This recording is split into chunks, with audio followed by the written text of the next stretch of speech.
నమస్కారం, ఈగల ఛానల్కి స్వాగతం. అత్యధిక మెజార్టీతో కూటమి ప్రభుత్వాన్ని గెలిపించాం.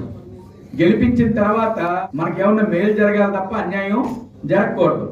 కాబట్టి మనం ఇటువంటి సభలు అన్ని జిల్లాలలో జరుపుకొని ఇదిగో మాకు ఈ చట్టాల వల్ల ఈ నష్టాలు జరుగుతున్నాయి, కాబట్టి మీరు కేంద్ర ప్రభుత్వం మీద ఒత్తిడి తీసుకొని వచ్చి ఈ చట్టాలను రద్దు చేయించండి, దీన్ని మన రాష్ట్రంలో అమలు చేయించకండి, మీకు చేతనైతే మా బతుకుల్లో మార్పులు తీసుకురావడం కోసం అనుకూలంగా చట్టాలు చేయండి.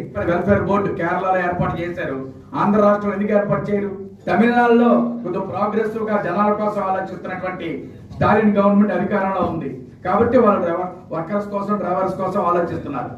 చంద్రబాబు నాయుడు గారు మన కోసం కాకుండా ఇక్కడ ఉండే పెట్టుబడిదారుల కోసం ఆలోచిస్తున్నాడు. మోడీ గారు అంబానీ అదాని కోసం ఆలోచిస్తున్నారు, కాబట్టి వాళ్ళ కోసం ఆలోచిస్తున్నారు తప్ప మన కోసం ఆలోచించారు. కాబట్టి మన మీద భారాలు వేస్తూ వాళ్ళకి లాభాలు చేకూర్చే కార్యక్రమంలో ఉన్నారు.